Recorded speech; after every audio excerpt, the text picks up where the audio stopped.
সুপ্রিয় শিক্ষার্থীরা কেমন আছো সবাই? আশা করি অনেক অনেক অনেক ভালো আছো। আর আজকে জয়কলি পাবলিকেশনসের পক্ষ থেকে তোমাদের জন্য আমরা নিয়ে এসেছি এগ্রি ফাইনাল টাস্ক এর একটা ক্লাস। যেহেতু আসলে কৃষি বিশ্ববিদ্যালয় গুচ্ছের ভর্তি পরীক্ষার সামনে, একদমই দরজার সামনে বলতে গেলে চলে, কারণ পরীক্ষা হচ্ছে পরশুদিন। সো এই মুহূর্তে তোমরা সবাই অনেক একটু একটা উৎকণ্ঠার মধ্যে দিয়ে পার করছো। হয়তো মনের মধ্যে এই জিনিসটা কাজ করতেছে যে এতদিন কি পড়েছি, কি আসবে না আসবে। তো আসলে তোমাদের এই সময়টাতে একটু মনোবল বাড়ানোর জন্য, একটু যাতে হেল্প হয়, এই জন্য আমরা একদম জাস্ট ফাইনাল সাজেশনের একটা ক্লাস আজকে রেখেছি। আজকে কেমিস্ট্রির উপরে আমরা সেই এগ্রি ফাইনাল টাস্ক ক্লাসটি নিব। তো আমরা ক্লাসটি এখনই শুরু করে ফেলবো। তোমরা অলরেডি যারা যারা জয়েন করেছো, কে কোত্থেকে এই মুহূর্তে আমার সাথে ক্লাস করছো একটু কমেন্ট সেকশনে জানাবে, এবং তোমরা চেষ্টা করবে আজকের ক্লাসটিকে একটু কম্পিটিটিভ ওয়েতে নিতে, এবং প্রত্যেকটা কোশ্চেন সবার আগে যাতে তোমরা অ্যান্সারটা কমেন্টে দিয়ে ফেলতে পারো সেই চেষ্টাটা করবে। কারণ দেখো, আমরা সবাই জানি practice makes a man perfect, এবং আজকের ক্লাসটা কিন্তু মূলত একটা প্র্যাকটিস ক্লাস। অর্থাৎ এই ক্লাসের ভিতরে আমরা কি করব, জাস্ট আমরা কোশ্চেন এখানে হচ্ছে ডিসপ্লে করব, আমি অবশ্যই করিয়ে দিব, সাথে সাথে তোমরাও চেষ্টা করবে যে তোমরা পারো কিনা। So the class will be like a exam. Okay, so আমরা এখনই শুরু করে ফেলবো ক্লাসটা, সময় না ইয়ে করে আমরা চলো শুরু করে ফেলি। দেখো, প্রথম যে প্রশ্নটা আছে এটা হচ্ছে ফার্স্ট পেপারের 4th চ্যাপ্টারে এই টাইপের কোশ্চেন হয়, আবার সেকেন্ড পেপারের 3rd চ্যাপ্টারেও এই ধরনের কোশ্চেন হয়, অর্থাৎ মিশ্রণের প্রকৃতি কি বা মিশ্রণের পিএইচ কত। তো কোশ্চেনে কি বলছে দেখো, যে 15 ml 1 মোলার সোডিয়াম হাইড্রোক্সাইড এবং 50 ml 0.8 মোলার হাইড্রোক্লোরিক অ্যাসিড, এই মিশ্রণের পিএইচ কত। এখন এই ধরনের অঙ্কগুলো একটু বড় বাট একটু ট্রিকি, বাট খুব একটা কঠিন না। দেখো কিভাবে বের করব, এখানে আমার number of mole of OH ion, এটা আমরা বের করব, অর্থাৎ কতটুকু OH আয়ন আছে তার মোল সংখ্যা। কিভাবে বের করব, এটার আয়তন গুণ ঘনমাত্রা। এটার আয়তন কত আছে 50 গুণ হচ্ছে এইটার ঘনমাত্রা কত আছে 1, ঠিক আছে। তাইলে এখান থেকে কত আসে, এখান থেকে আসে কিন্তু 50। এবার আমরা আরেকটা বের করব, number of mole of hydrogen ion, ঠিক আছে। সো এখান থেকে কি করব, হাইড্রোজেন আয়ন অর্থাৎ অ্যাসিড যেটা আছে, অ্যাসিডের আয়তন গুণ ঘনমাত্রা গুণ তুল্যতা নিব। এখানে দুইটা অ্যাসিড এবং ক্ষার, দুইটার জন্যই কিন্তু তুল্যতা হচ্ছে 1। তার মানে আমার এখানে আর গুণ করতে হবে না, অতএব এখানে কি করব, 50 ইনটু 0.8 বসিয়ে দিব।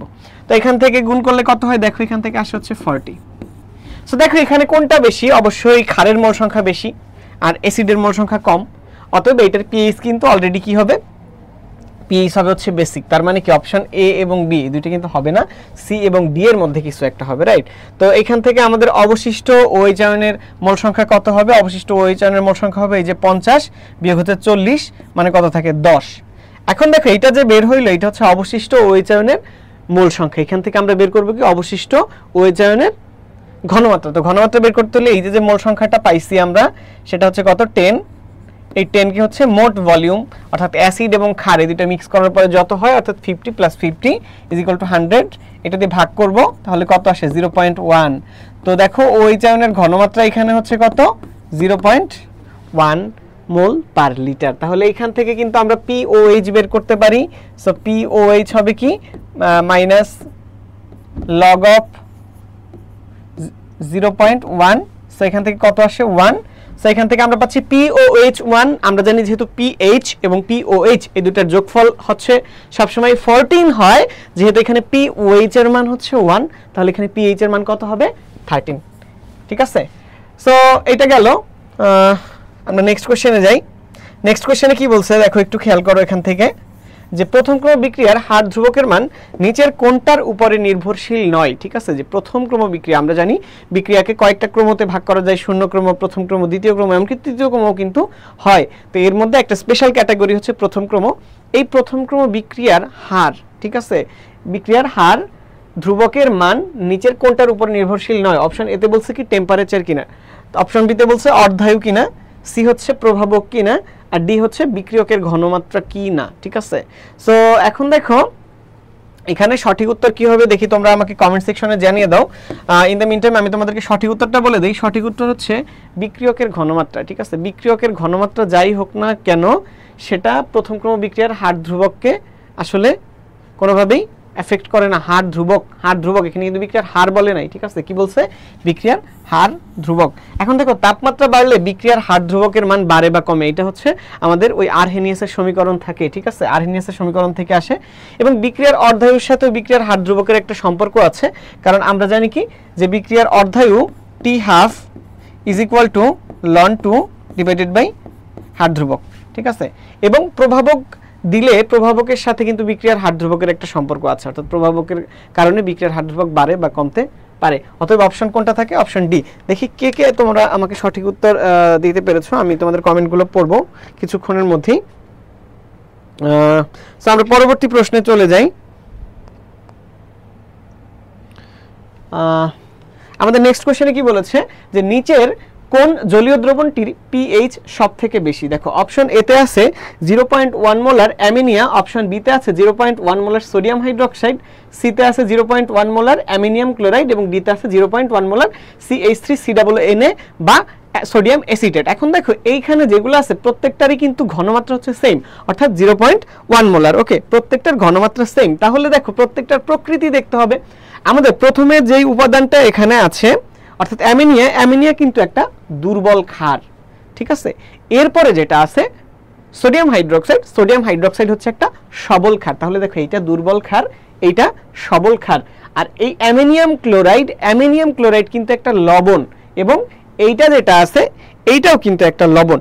তো আমরা কিন্তু জানি যে যতই কোনো একটা জিনিস অ্যাসিডিক হবে তার পিএইচ তত কম হবে, যত বেশি ক্ষারীয় হবে তার পিএইচ তত বেশি হবে। তাইলে দেখো এইগুলোর মধ্যে সবথেকে বেশি ক্ষারীয়কে সোডিয়াম হাইড্রোক্সাইড, যেহেতু এগুলোর মধ্যে সবথেকে বেশি ক্ষারীয় হচ্ছে সোডিয়াম হাইড্রোক্সাইড, তাই এখানে সবথেকে বেশি পিএইচ হবে কার, 0.1 মোলার সোডিয়াম হাইড্রোক্সাইডের। আজকের ক্লাসে আমরা এই যে যেসব এমসিকিউ করতেছি এগুলো কিন্তু খুবই খুবই গুরুত্বপূর্ণ এবং সিলেক্টিভ এমসিকিউ, যেটা কৃষি বিচিত্রা বই থেকে একদম বাছাই করা এমসিকিউ। সো আজকের ক্লাসটা তোমরা যারা করতেছো তারা কিন্তু এই জায়গার থেকে বেশ কিছু প্রশ্ন কমনও পেয়ে যাইতে পারো। সো তোমাদের যারা ফ্রেন্ডরাও পরীক্ষা দিবে তাদেরকে কিন্তু এই ক্লাসে একটু মেনশন করে দিতে পারো, যাতে তারাও একসাথে ক্লাসটা করে একটু উপকৃত হতে পারে, ঠিক আছে। তো চলো আমরা পরের কোশ্চেনগুলো দেখি। হ্যাঁ, পরের কোশ্চেনটা দেখো কি বলছে যে সোডা লাইম কোন জিনিস। এই কোশ্চেনটা কিন্তু আসছে আমাদের জৈব যৌগ থেকে। এটা দেখে মনে হচ্ছে যে অন্য অধ্যায়ের কোশ্চেন, কিন্তু এটা কিন্তু আসলে জৈব যৌগের কোশ্চেন। সো জৈব যৌগ অধ্যায়ে তোমরা একটা জিনিস পড়ছিলা যে ডিকার্বক্সিলেশন বিক্রিয়া, ডিকার্বক্সিলেশন বিক্রিয়ায় তোমার হচ্ছে কার্বক্সিলিক অ্যাসিডের সোডিয়াম লবণ থেকে অ্যালকেন তৈরি হয় এবং এই বিক্রিয়ায় তোমার বিকারক হিসেবে ব্যবহার করা হয় সোডা লাইম, ঠিক আছে। তো সোডা লাইমের সংকেত ছিল কি, sodium hydroxide into calcium oxide. এটা একটু মাথায় রাখবা, ঠিক আছে। এটা কোথায় ব্যবহার করা হয়, ডিকার্বক্সিলেশন বিক্রিয়ায়, ডিকার্বক্সিলেশন বিক্রিয়ায়, ডিকার্বক্সিলেশন বিক্রিয়ায়, ঠিক আছে, ডিকার্বক্সিলেশন বিক্রিয়ায়। ওকে, তো দেখো এরপরের কোশ্চেন, প্রাকৃতিক খাদ্য সংরক্ষক কোনটা? এই কোশ্চেনটাও কিন্তু খুবই গুরুত্বপূর্ণ। ফার্স্ট পেপারের পঞ্চম অধ্যায়ে যেই প্রশ্নগুলো সব থেকে বেশি আসে তার মধ্যে কিন্তু একটা কোশ্চেন হচ্ছে প্রাকৃতিক খাদ্য সংরক্ষক কোনটা। তোমরা যদি একটু বই বের করে দেখো, যেমন আমাদের রসায়ন বিচিত্রা বইটা আছে, এটার মধ্যে গিয়ে দেখবে এই কোশ্চেনটা অন্তত 20 বার আসছে কোনো না কোনো জায়গায়, ঠিক আছে। সো বুঝতেই পারতেছো এটা খুব গুরুত্বপূর্ণ কোশ্চেন। এখানে উত্তর কোনটা হবে সেটা আর আসলে বলার অপেক্ষা রাখে না, এটা হবে সোডিয়াম ক্লোরাইড। এটা তোমরা সবাই বুঝতে পারতেছো, কারণ খাবার লবণ যেটা এটা হচ্ছে প্রাকৃতিকভাবেই সি ওয়াটার বা সামুদ্রিক পানিতে পাওয়া যায়, ঠিক আছে।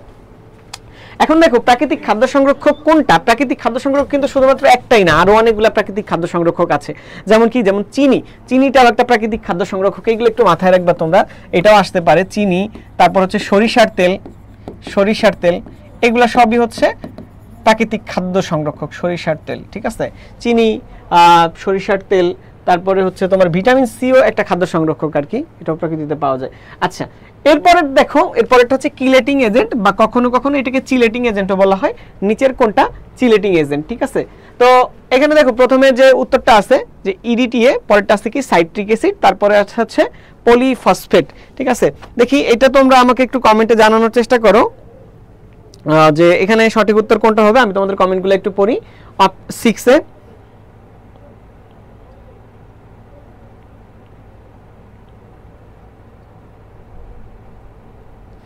6 ওকে,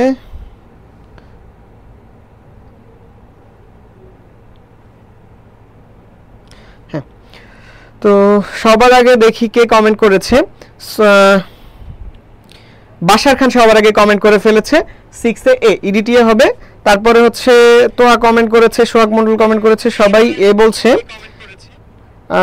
আমি দেখি, আমি অ্যান্সার অবশ্যই রিভিল করব, বাট একটু তোমরা আরেকটু কমেন্ট করো।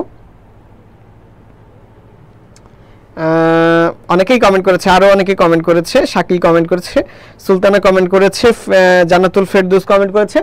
বাট ঠিক আছে, কেউ বি কমেন্ট করেছে একজন, কিন্তু আসলে বি হবে না, এখানে সঠিক উত্তর কিন্তু এই হবে, ইডিটিএ। ইডিটিএ, টি এর পূর্ণরূপ হচ্ছে ethylene diamine tetra acetic acid. কি বলেছি? Ethylene diamine tetra acetic acid. এইটা হচ্ছে একটা কিলেটিং এজেন্ট বা চিলেটিং এজেন্টও বলে, ঠিক আছে। আবার শুধু ইডি, ইথিলিন ডাইয়ামিন, হ্যাঁ, এটাও কিন্তু একটা কিলেটিং এজেন্ট হিসেবে ব্যবহার করা হয়, ঠিক আছে। আচ্ছা, তোমরা অনেকেই সঠিক উত্তর দিয়েছো। পরের প্রশ্নটা দেখি। আমি আসলে সবগুলো কমেন্ট আমার পক্ষে পড়া সম্ভব না, আমি চেষ্টা করব প্রথম 5 থেকে 7টা কমেন্ট প্রত্যেকটা প্রশ্নের জন্য পড়তে, ঠিক আছে। অতএব তোমরা দ্রুত দ্রুত কমেন্ট করে ফেলবা, হ্যাঁ। পরের কোশ্চেন বলছে, নিচের কোন পদার্থের আন্ত আণবিক আকর্ষণ সব থেকে বেশি, ঠিক আছে। এইটা হচ্ছে ফার্স্ট পেপারের 3rd চ্যাপ্টারের একটা কোশ্চেন, ঠিক আছে। দেখো, প্রথমটা আছে কি হাইড্রোজেন ক্লোরাইড, পরেরটা আছে ইথানল, তারপরে ইথার, তারপরে হচ্ছে পানি, ঠিক আছে। দেখি এইটাই সবার আগে কে সঠিক উত্তর দেয় 7 নম্বরে, ঠিক আছে।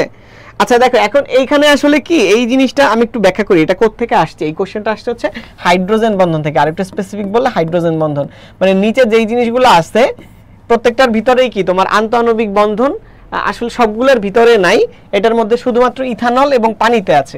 এখন এই যে আন্তঃআণবিক বন্ধন, অর্থাৎ পাশাপাশি দুইটা অণুর মধ্যে যে বন্ধন, এইটা কোথায় বেশি শক্তিশালী। তো দেখো, এই দুটার মধ্যে হাইড্রোজেন বন্ধন কোথায় বেশি শক্তিশালী, এটা আমরা সবাই জানি যে পানিতে হাইড্রোজেন বন্ধন বেশি শক্তিশালী হয়, ঠিক আছে। অতএব এখানে কিন্তু সঠিক উত্তর হবে হচ্ছে পানি। এখন দেখো, এটা সঠিক উত্তর সবার আগে দিয়ে ফেলছে হচ্ছে সোহাগ মন্ডল, তারপরে দীপায়ন মন্ডল, তারপর হচ্ছে তাসনিয়া তুবা, সুলতানা, জান্নাতুল ফেরদৌস, নীলাঞ্জনা রাখি কোচ। ওকে, গ্রেট। সো দেখো, তোমরা কিন্তু অনেকেই পারছো। এখন এখানে হচ্ছে যে মাঝখানে একটা অক্সিজেন থাকে, দুই পাশে হাইড্রোজেন থাকে।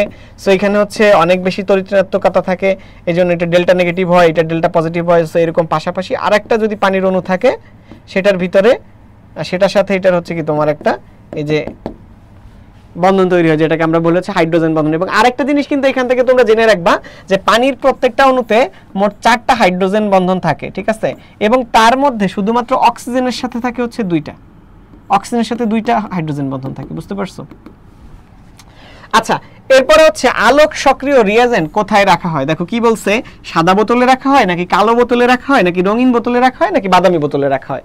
তো দেখো, আলোক সক্রিয় রিয়েজেন্ট মানে কি, যেই সব রিয়েজেন্টগুলা বা যেই সব বিকারকগুলা, যেই সব রাসায়নিকগুলা আলোর উপস্থিতিতে কোনো না কোনো ধরনের বিক্রিয়া করে, ঠিক আছে। যেমন ধরো ক্লোরোফর্ম আলোর উপস্থিতিতে বিক্রিয়া করে অন্য কোনো একটা জিনিস তৈরি করে, হ্যাঁ। তোমার হচ্ছে কি জানি একটা তৈরি করে এরকম আর কি, রেডিকেল টাইপের, ঠিক আছে।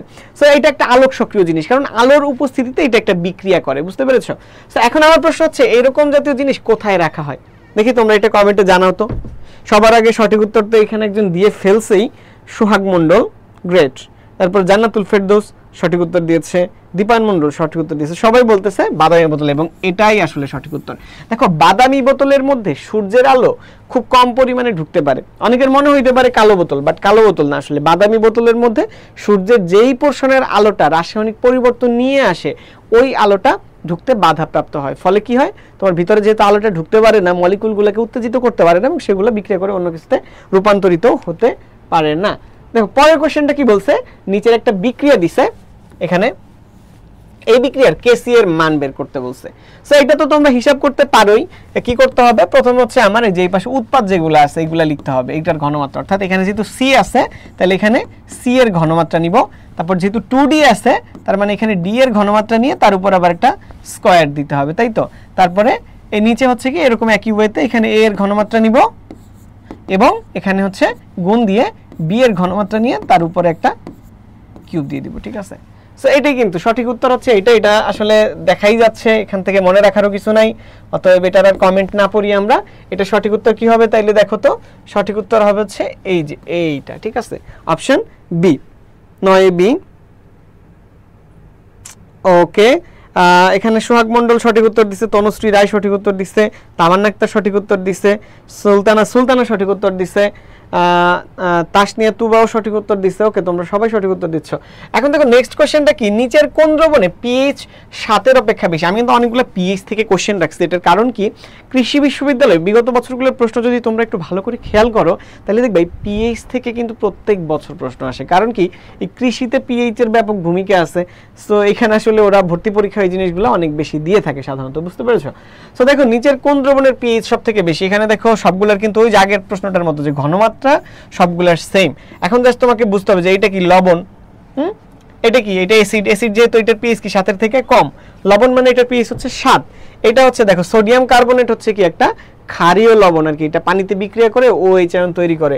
সো এইটার পিএইচ কিন্তু কি হবে 7 এর থেকে বেশি। আবার এটা অ্যামোনিয়াম ক্লোরাইড, এটা হচ্ছে লবণ, এটার পিএইচ 7 এর থেকে কম। সো এখানে সঠিক উত্তর কি হবে? Option C. ঠিক আছে, সঠিক উত্তর কি হবে? Option C. 10-এ সি হবে, 10-এ ডি হবে না। আমাদের এই অ্যামোনিয়াম ক্লোরাইড, অ্যামোনিয়ার পিএইচ 7 এর থেকে বেশি, কিন্তু অ্যামোনিয়াম ক্লোরাইডের পিএইচ আসলে 7 এর থেকে একটু কম হয়, বুঝতে পেরেছো? 11 দাগ দেখো, 11 দাগের কি বলছে যে 25 ডিগ্রি সেলসিয়াস তাপমাত্রায় 1 ATM চাপে 4 লিটার অক্সিজেন গ্যাসকে 0.8 লিটারে পরিণত করতে হলে চাপের বৃদ্ধি। এই টাইপের প্রশ্নে তোমরা খেয়াল করবা যে চূড়ান্ত চাপ কত এটা তোমার উত্তরে চাইছে, নাকি এটা চাইছে যে চাপের বৃদ্ধি কত। তো দেখো এখানে কিন্তু আমার তাপমাত্রা ফিক্সড, তাপমাত্রা আমি চেঞ্জ করতেছি না, অর্থাৎ টেম্পারেচার ফিক্সড। টেম্পারেচার ফিক্সড থাকলে ওই সব জায়গায় আমরা কোন সূত্র ইউজ করি? বয়েলের সূত্র, অর্থাৎ কি P1 V1 is equal two কি P2 V2। এখন দেখো এখানে ইনিশিয়ালি প্রেসার ছিল 1 ATM, P1 দেওয়া আছে, ফাইনালি প্রেসার কত সেটা আমরা জানি না, মানে P2 আমাদেরকে বের করতে হবে। ইনিশিয়াল ভলিউম দেওয়া আছে V1, আবার ফাইনাল ভলিউম 0.8 লিটার V2 ও দেওয়া আছে। সো আমি যদি এখানে ভ্যালুগুলো হচ্ছে প্লাগ ইন করি, P1 এর মান 1, V1 এর মান হচ্ছে 4 ইজ ইকুয়াল টু P2 এর মান আমি জানি না, ধরে নিলাম হচ্ছে x। আচ্ছা x না, জাস্ট P2ই রেখে দিই, P2, আর হচ্ছে V2 এর মান হচ্ছে 0.8। ঠিক আছে, সো এখান থেকে যদি আমরা একটু ক্যালকুলেশন করার চেষ্টা করি তাহলে দেখো এখানে P2 এর মান হচ্ছে 4 ডিভাইডেড বাই 0.8। ঠিক আছে, সো এইটা ক্যালকুলেশনটা কিভাবে করবা? দেখো এই যে 4 ডিভাইডেড বাই 0.8 কে লিখতে পারি আমরা কত? 8/10। সো এবার যদি একটু উল্টে দাও তাহলে এই 10টা উপরে চলে যায়, মানে কি 4 10 40, নিচে হচ্ছে 8, তার মানে কত আসে? এখানে অ্যানসার হবে হচ্ছে 5। সো দেখো আমার এখানে P2 এর মান হচ্ছে 5 আর আমার P1 ছিল হচ্ছে তোমার 1। তাহলে দেখো 1 থেকে 5 এ নিতে হবে, 1 ATM প্রেসার থেকে বাড়িয়ে তোমার প্রেসারটা ফিক্সড করতে হবে 5 ATM এ। ঠিক আছে, তাহলে এখানে প্রেসার বাড়াতে হবে কতটুকু? 4 ATM। ঠিক আছে, তার মানে এখানে সঠিক উত্তর কোনটা? Option B. ঠিক আছে, দেখি কে কে সবার আগে সঠিক উত্তর এইটাই দিয়ে ফেলছো।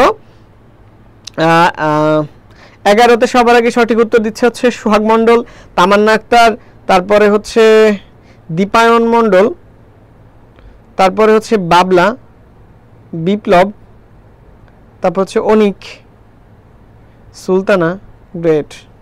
আচ্ছা এরপরে দেখো 12 দাগ। আচ্ছা 12 দাগে কি বলছে? যখন গ্যাস এ এর 7 মোল, মানে একটা গ্যাস আছে যেটার নাম হচ্ছে এ গ্যাস, এইটার 7 মোল এবং গ্যাস বি যেটার 3 মোল মেশানো হলো। ঠিক আছে, মানে দুইটা গ্যাস মিক্স করছো, এ এবং বি। এ হচ্ছে 7 মোল, বি হচ্ছে 3 মোল, এবং মিশ্রণের মোট চাপ হচ্ছে কত?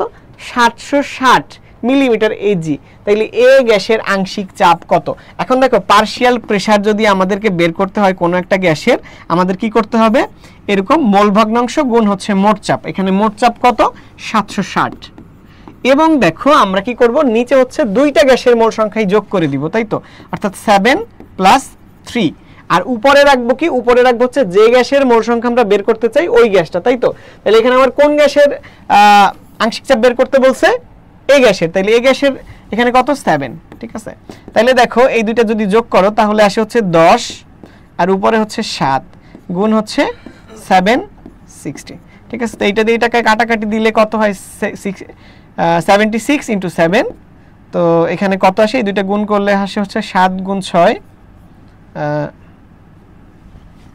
6 সাথে 42 2, হাতে থাকে আমার হচ্ছে 4। এটা হয় খুব সম্ভবত 532। তাহলে আমাদের সঠিক উত্তর কোনটা? এইটা 532 মিলিমিটার পারদ চাপ। সো যদি এখান থেকে বি এরটা বের করতে বলতো তাইলে উপরে 7 এর জায়গায় জাস্ট আমরা 3 বসাইতাম। এবং দেখো এই যে আংশিক চাপ বের করার অঙ্ক, এইটাও কিন্তু কৃষি বিশ্ববিদ্যালয়ে ফ্রিকোয়েন্টলি অনেকবার আসছে, ঠিক আছে? সো এইটা কিন্তু তোমরা একটু ভালো করে প্র্যাকটিস করে যাও। এই যে এই অধ্যায়টার মধ্যে, অর্থাৎ দ্বিতীয় পর্বের যে প্রথম অধ্যায়টা আছে, এখান থেকে কিন্তু এই ধরনের অঙ্ক আসতে পারে, ঠিক আছে?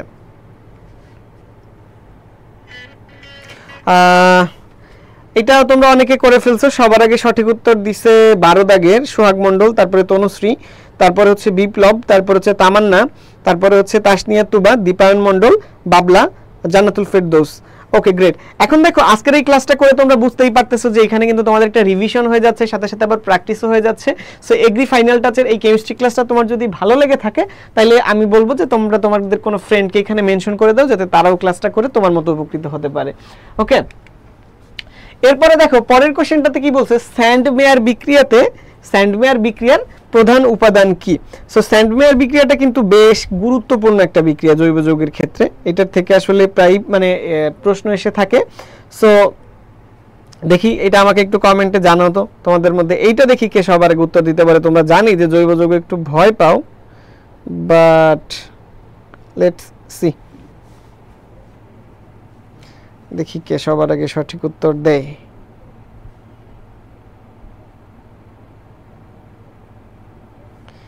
তেরোতে আমি তোমাদের কমেন্টের জন্য ওয়েট করছি। 13তে বি, সবার আগে সঠিক উত্তর দিছে তামান্না আক্তার, তার জন্য একটা বড় থ্যাংক ইউ। তুমি কারেক্ট দিছো যে এটার উত্তর হবে হচ্ছে C6H5Br বা ব্রোমোবেনজিন। এই যে এটা স্যান্ডমেয়ার বিক্রিয়ার উৎপাদ হচ্ছে ব্রোমোবেনজিন, ঠিক আছে? সো এটা আমরা ডিটেইলে যাব না। পরের বিক্রিয়াটা দেখি 14 দাগে। এটা কি বলছে যে তোমার এখানে কি আছে, একটা দেখো এখানে আছে একটা অ্যাসিড অর্থাৎ CH3COOH, এটার সাথে অ্যামোনিয়া বিক্রিয়া করলে কি হবে? সো দেখো তোমরা সবসময় মাথায় রাখবা যে এটা একটা জৈব যৌগের বিক্রিয়া এবং এই বিক্রিয়ায় আসলে উৎপন্ন হচ্ছে অ্যামাইড, অর্থাৎ কোনো একটা অ্যাসিডের সাথে যদি অ্যামোনিয়া বিক্রিয়া করা হয়, অ্যাসিডের সাথে যদি অ্যামোনিয়া বিক্রিয়া করে তাহলে এখান থেকে অ্যামাইড তৈরি হয়। অর্থাৎ এখানে দেখো তাইলে যে অপশনগুলো আছে এগুলোর মধ্যে একটাই অ্যামাইড আছে, যেটা হচ্ছে অ্যাসিড অ্যামাইড, ঠিক আছে? এখান থেকে যে উৎপাদটা তৈরি হবে সেটা হচ্ছে কি CH3CONH2। বুঝতে পেরেছো এটা কিভাবে হয়? এই যে COOHটা আছে এখানে, এইটা কিন্তু মূলত এরকম ভাবে আছে, ঠিক আছে? আর এখানে যে NH3টা আছে এটা হচ্ছে ধরো আমরা এইভাবে চিন্তা করতে পারি এরকম। সো এইখান থেকে এই OH আর এই হাইড্রোজেনটা মিলে এখান থেকে পানি আকারে বের হয়ে যাচ্ছে, আর এই CO এর সাথে এই NH2টা যুক্ত হয়ে যায়, ঠিক আছে? সো এখান থেকে আমরা কি পাই? একটা অ্যামাইড পাই। সো 13তে তো অনেকেই সঠিক উত্তর দিছো, 14এরও সঠিক উত্তর দিয়ে ফেলছে। সবার আগে দেখি সোহাগ মণ্ডল, তারপরে অমিত হাওলাদার, তাসনিয়া তুবা, বিপ্লব কৈরি, গ্রেট। নেক্সট কোশ্চেনে আমরা যাই। পরের কোশ্চেনটাতে আমাদের কি আছে যে আইআর বর্ণালীর শোষণ ব্যান্ড দ্বারা অ্যাসিটিক অ্যাসিড বা CH3COOH, যেটাকে আমরা বলি কি ইথানোয়িক অ্যাসিড, এইটার শনাক্তকরণে যে ব্যান্ডের শোষণ বিবেচনায় নিতে হবে। সো এটা আসলে কাইন্ড অফ একটু মুখস্থ কোশ্চেন, কারণ তোমরা আসলে আইআর তোমাদেরকে ওইভাবে পড়ানো হয় না। বাট এইখানে দেখো যেই বন্ডগুলো আছে, এখানে কি CH3COOH, এখানে কি বন্ড আছে? কার্বনের সাথে হাইড্রোজেনের বন্ড আছে, কার্বনের সাথে কার্বনের বন্ড আছে, কার্বনের সাথে অক্সিজেনের বন্ড আছে, এবং এই অক্সিজেনের সাথে হাইড্রোজেনের আবার বন্ড আছে। সো এই যদি প্রত্যেকটা জিনিস তুমি চিন্তা করো তাহলে এখানে 3 ধরনের বন্ডই যেহেতু আছে, তাহলে 3 ধরনের ব্যান্ডের শোষণ বর্ণালী তোমাকে মাথায় নিতে হবে। অর্থাৎ এখানে অপশন হবে কি সব কয়টি, মানে যে ধরনের বন্ড কোন একটা যৌগের মধ্যে আছে ওই প্রত্যেকটার শোষণ বর্ণালীকে বিবেচনা করেই হচ্ছে আমরা আইআর বর্ণালী বের করে থাকি। বুঝতে পেরেছো? সো দেখো নেক্সট যে কোশ্চেনটা সেটা বলছে কি যে টলেন বিকারক এবং ফেলিং দ্রবণের ক্ষেত্রে কোনটা সত্য? এই যে টলেন বিকারক এবং ফেলিং দ্রবণ, এই দুইটা জিনিস কিন্তু অ্যালডিহাইড এবং কিটোনের পার্থক্যকরণের ক্ষেত্রে ব্যবহার করা হয়। এই অ্যালডিহাইড টলেন বিকারক দুইটাই হচ্ছে কি তোমার অ্যালডিহাইডের সাথে বিক্রিয়া করে কিন্তু কিটোনের সাথে বিক্রিয়া করে না, এবং এই অ্যালডিহাইড কিটোনের পার্থক্যকরণটা কিন্তু খুবই খুবই খুবই গুরুত্বপূর্ণ। এটা থেকে কিন্তু প্রশ্ন আসেই আসে প্রত্যেক বছর, ঠিক আছে? সো এটা কি হবে? দেখো সঠিক উত্তর কি যে অ্যালডিহাইড এবং কিটোনের মধ্যে পার্থক্য করতে ব্যবহার করা হয় বা পার্থক্য করতে পারে। তার মানে এখানে সঠিক উত্তর কি হবে? Option B. দেখি এখানে কে কে সবার আগে সঠিক উত্তর দিছো। 16তে সবার আগে সঠিক উত্তর দিছে সোহাগ মণ্ডল, তারপরে হচ্ছে পিয়াস বলছে এ, বাট এ হবে না ভাইয়া। 16তে হবে হচ্ছে তোমার বি। ঠিক আছে, দেখি তোমরা এখন হচ্ছে 17 একটু কমেন্ট করো যে এই জিনিসটা তোমরা আসলে কে সবার আগে অ্যান্সার দিতে পারো। আমি একটু দেখবো যারা এই মুহূর্তে ক্লাসটি করছো যে 1 লিটার একটা দ্রবণের মধ্যে যদি 7.5 মিলিগ্রাম সোডিয়াম ক্লোরাইড দ্রবীভূত থাকে তাহলে তার ppm ঘনমাত্রা কত। দেখো এটা কিন্তু খুবই সহজ একটা কোশ্চেন, জাস্ট কোশ্চেনই না এটা কোনো, তোমরা জাস্ট একটা জিনিস তোমরা একটু মাথায় রাখলেই কিন্তু এটা অ্যান্সার করে দিতে পারবা। ঠিক আছে, 17তে দেখি সবার আগে কি অ্যান্সার করতে পারে। আমি অধীর আগ্রহে তোমাদের কমেন্টগুলো দেখার জন্য ওয়েট করতেছি। 17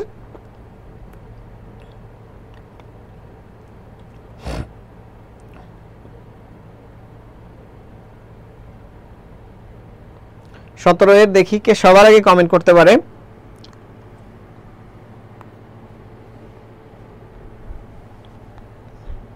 আচ্ছা, সবার আগে সঠিক উত্তর দিয়ে ফেলছে হচ্ছে আসলে সোহাগ মণ্ডল, প্রত্যেক বারেই সবার আগে সঠিক উত্তর দিছে, সাথে সাথেই দিছে হচ্ছে অমিত হাওলাদার, দুজনই একই টাইমে বলতে গেলে সঠিক উত্তর দিয়ে ফেলছে আর কি। তো যাই হোক, তোমাদেরকে একটা জিনিস আমি একটু বলে দেই, এটা একটু মাথায় রাখবা, কালকের পরীক্ষায় মানে পরশুদিনের পরীক্ষাটা খুব কাজে লাগতে পারে। যে ppm মানে কি? ppm মানে হচ্ছে জাস্ট এই কথাটা মনে রাখবে যে ppm এটার পূর্ণরূপ হচ্ছে ধরে নিবা তোমরা মিলিগ্রাম পার লিটার। ঠিক আছে, মানে প্রতি লিটারে যত মিলিগ্রাম থাকে, প্রতি লিটারে যত মিলিগ্রাম থাকে ওইটাই ppm। ঠিক আছে, তাহলে এখানে বলছে 1 লিটারে 7.5 মিলিগ্রাম থাকে, তার মানে ppm এও 7.5 ppm। জাস্ট ইট দিস, বুঝতে পেরেছো? সো এখানে কিন্তু সঠিক উত্তর এটা হবে। যে যদি বলতো যে প্রতি লিটারে হচ্ছে 5 মিলিগ্রাম, তাইলে এটা কত ppm? 5 ppm। শেষ। প্রতি লিটারে যত মিলিগ্রাম এটা সামহাও বের করতে হবে, ওইটাই কিন্তু তোমাদের ppm ঘনমাত্রা হয়ে যাবে। বুঝতে পেরেছো? ওকে, তো আরো অনেকেই আসলে এখানে সঠিক উত্তর দিছে সাথে সাথে একই সময়ে। তোমার তাসনিয়া তুবা, বাশার খান, তারপরে হচ্ছে সুলতানা, আরজে বাবলা, বিপ্লব কৈরি, তারপরে হচ্ছে আয়েশা সিদ্দিকা। ওকে, গ্রেট। সো দেখো নেক্সট যে কোশ্চেনটা আছে এটা হচ্ছে সোডিয়াম কার্বনেটের 100 ml 0.1 মোলার দ্রবণ তৈরি করতে কত গ্রাম সোডিয়াম কার্বনেট লাগবে। তো এই কোশ্চেনটাও কিন্তু আসলে খুবই সহজ একটা কনসেপ্ট, আমরা সবাই এই ফর্মুলাটা জানি যে S = W * 1000 ডিভাইডেড বাই হচ্ছে কি M * V। W * 1000 divided by M * V। এখানে এই এমটা হচ্ছে তোমার আণবিক ভর আর ভি হচ্ছে কি ভলিউম। ঠিক আছে, তো এইখান থেকে কিন্তু আমরা সবগুলা ভ্যালু ক্যালকুলেট করে যে কোনো জিনিস বের করতে পারি, রাইট? তোমার যদি এইগুলা সব দেওয়া থাকে তাহলে এখান থেকে এস বের করতে পারবা, যদি হচ্ছে এইটা দেওয়া থাকে সেখান থেকে ডাব্লিউ বের করতে পারবা, এরকম ব্যাপারটা। সো দেখো এখানে আমাদের কি কি দেওয়া আছে, এখানে যে ভলিউম ভি দেওয়া আছে, আমার এখানে ঘনমাত্রা এস দেওয়া আছে, কিন্তু এইখানে হচ্ছে কত গ্রাম সোডিয়াম কার্বনেট লাগবে অর্থাৎ সেই ডাব্লিউ এর মানটা হচ্ছে দেওয়া নাই। এবং এখানে কিন্তু সোডিয়াম কার্বনেট যেহেতু বলছে এখান থেকে আমরা বের করতে পারি যে এটার আণবিক ভর কত। সোডিয়াম কার্বনেটের আণবিক ভর যদি তোমরা একটু হিসাব করে বের করো এখান থেকে দেখবা মান আসে হচ্ছে 106। সো দেখো এই জিনিসগুলো যদি আমরা একটু রিঅর্গানাইজ করি তাইলে লিখতে পারি কি W = S M V divided by 1000।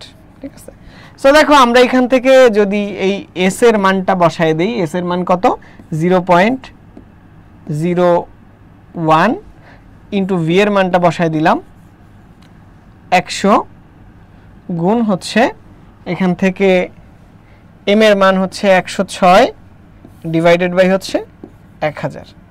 So এখান থেকে বসাইলে দেখবা আসে হচ্ছে 0.106। কারণ কি এই যে 100 আর 0.1 এই দুইটা গুণ করলে কত হয়ে যায়, দেখো এই দুইটা গুণ করলে হয়ে যায় হচ্ছে 1। তাহলে আমার এখানে থাকে কি 106 ডিভাইডেড বাই 1000। তো কোন একটা জিনিসকে যদি এরকম 1000 দিয়ে ভাগ করতে হলে 0.3 ঘর বাম দিকে সরে যাবে, তার মানে আমার উত্তর হবে কত 0.106। এটা হচ্ছে এখানে আমাদের সঠিক উত্তর। ঠিক আছে, তো এখানে সঠিক উত্তর দিচ্ছে সবার আগে কে দেখি 18 থেকে সবার আগে সঠিক উত্তর দিচ্ছে হচ্ছে বিপ্লব, তারপরে সোহাগ, তারপরে তাসনিয়া তুবা, তারপরে হচ্ছে অভিজিৎ রায়। গ্রেট।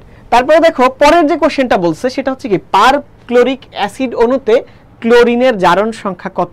তো পার ক্লোরিক অ্যাসিড, এখন দেখো এই কোশ্চেন কিন্তু তোমরা সবাই জানো, কিন্তু এই কোশ্চেনটা ম্যাক্সিমাম মানুষ পরীক্ষা হলে কেন পারবে না, পার ক্লোরিক অ্যাসিডের সে সংকেতটা হচ্ছে মানুষ ভুলে যেতে পারে। ঠিক আছে, সো পার ক্লোরিক অ্যাসিডের সংকেত হচ্ছে তোমাদের চিরচেনা HClO4। এইটা তোমরা অবশ্যই দেখছো, নাম বললে হয়তো অনেকে নাও চিনতে পারো, HClO4।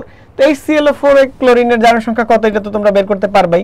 হাইড্রোজেনের জন্য নাও +1 প্লাস ক্লোরিনের জন্য x প্লাস হচ্ছে 4টা অক্সিজেন মানে 4 × -2 = 0। এখন যদি এখান থেকে বসায় ক্যালকুলেট করো তাইলে দেখবা x আসবে কত +7। তার মানে এখানে সঠিক উত্তর কি? অপশন সি হচ্ছে এখানে আমাদের সঠিক উত্তর। ঠিক আছে, দেখো নেক্সট কোশ্চেনটা কি, যে নিচের কোনটা কোল্ড ক্রিমে লুব্রিকেটিং এজেন্ট হিসেবে ব্যবহার করা হয়? ঠিক আছে, লুব্রিকেটিং এজেন্ট মানে কি? লুব্রিকেটিং এজেন্ট মানে হচ্ছে জাস্ট একটা পিচ্ছিলকারক জিনিস হিসেবে ব্যবহার করা হয়। সো দেখো এখানে সঠিক উত্তর কি হবে দেখি, এটা তোমরা আমাকে একটু কমেন্ট সেকশনে জানাও। তার সাথে সাথে আমি তোমাদের কিছু জিনিস বলে দেই, যে গ্লিসারিন জিনিসটা সবসময় যেখানেই থাকুক এটা হচ্ছে ময়শ্চারাইজার হিসেবে ব্যবহার করা হয়, একটু মাথায় রাখবা। কি হিসাবে ব্যবহার করা হয়? ময়শ্চারাইজার হিসেবে ব্যবহার করা হয়। এবং প্যারাফিন জিনিসটা হচ্ছে তেলের মতো জিনিসটা আর কি, বুঝছো? প্যারাফিন মানে, প্যারাফিন তো তোমরা পড়ছো, প্যারাফিন হচ্ছে কি অ্যালকেন জাতীয় উচ্চতর অ্যালকেনগুলো সাধারণত প্যারাফিন হিসেবে কাজ করে বা রাসায়নিকভাবে নিষ্ক্রিয়, এগুলো হচ্ছে একটু তৈলাক্ত। সো এখান থেকে কিন্তু আসলে বোঝা যাচ্ছে যে তৈলাক্ত একটা জিনিসকে পিচ্ছিলকারক হিসেবে ব্যবহার করা হতে পারে। সো এটাই আসলে সঠিক উত্তর, যে কোল্ড ক্রিমে লুব্রিকেটিং এজেন্ট হিসেবে তরল প্যারাফিন ব্যবহৃত হয়। বুঝতে পেরেছো? দেখো নেক্সট কোশ্চেনটা কি, নিচের কোন বন্ধনের বন্ধন শক্তি সবথেকে বেশি? দেখো নিচের কোন বন্ধনের বন্ধন শক্তি সবথেকে বেশি, এটা কিন্তু তৃতীয় অধ্যায়ের একটা মুখস্থ কোশ্চেন আর কি। সো আমি অ্যান্সার বলে দিচ্ছি, সাথে সাথে দেখি তোমরাও কমেন্ট সেকশনে একটু জানাও, দেখি কে সবার আগে সঠিক উত্তর দিতে পারো। এটা সঠিক উত্তর হচ্ছে NN, মানে নাইট্রোজেনের এই যে ট্রিপল বন্ডটা আছে, এটা শক্তি সবথেকে বেশি, এবং এইটার শক্তি সবথেকে বেশি হওয়ার কারণে এটাকে কিন্তু ভাঙতেও অনেক বেশি শক্তি লাগে। এই জন্য নাইট্রোজেন গ্যাসটা অনেক নিষ্ক্রিয় একটা গ্যাস হয়, বুঝছো? এই জন্য বলা হয় নাইট্রোজেন গ্যাস হচ্ছে নিষ্ক্রিয় গ্যাসের পরে সবথেকে বেশি নিষ্ক্রিয়। ঠিক আছে, সো 21-এ সবার আগে সঠিক উত্তর দিছে সোহাগ। 20-এর সঠিক উত্তর অনেকেই দিছে, 20-এ কে সঠিক উত্তর দিছে? 20-এ হচ্ছে তোমার অ্যান্সার ছিল কি? 20-এ অ্যান্সার ছিল বি, এবং 20-এ সবার আগে সঠিক উত্তর দিছিল আরজে বাবলা, আনিকা, তারপর হচ্ছে বিপ্লব কৈরি, তাসনিয়া তুবা। 21-এ সবার আগে সঠিক উত্তর দিছে হচ্ছে সোহাগ মণ্ডল, অমিত হাওলাদার, হুসাইন কবির, তাসনিয়া তুবা, আয়েশা সিদ্দিকা। গ্রেট। এরপরে দেখো 22-এ কি বলছে, যে কোনো একটা দ্রবণের পিএইচ এর মান 8.45 হইলে এখানে হাইড্রোজেন আয়নের ঘনমাত্রা কত হবে? সো দেখো আমরা তো ফর্মুলা একটা জিনিস শিখছি, তাই না? শিখছি কি, যে pH is equal two minus log of hydrogen আয়নের ঘনমাত্রা, রাইট?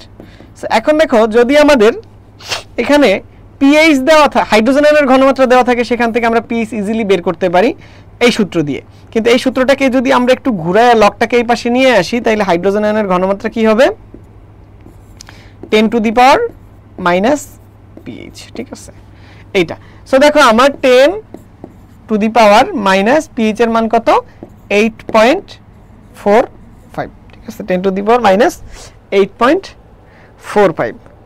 সো এটাই হচ্ছে আমাদের আসলে এখানে পিএইচ।